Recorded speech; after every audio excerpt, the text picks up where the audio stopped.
Hello guys, today we're gonna see um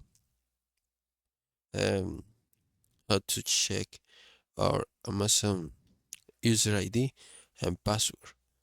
This is a little bit easy. We're gonna find in our browser Amazon English. Okay, right here we're gonna click this button called sign in, and we're gonna click this button called need help. This button we have we we will send it to this page where we can select one option right here. We can select our option called I forgot my password. Once we click right here in this option, we're gonna see an information right here. We're gonna follow all the steps right here to recover our password.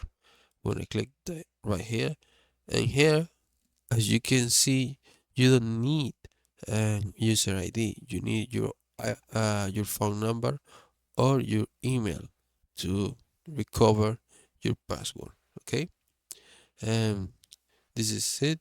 Is if the video was helpful, please comment and subscribe.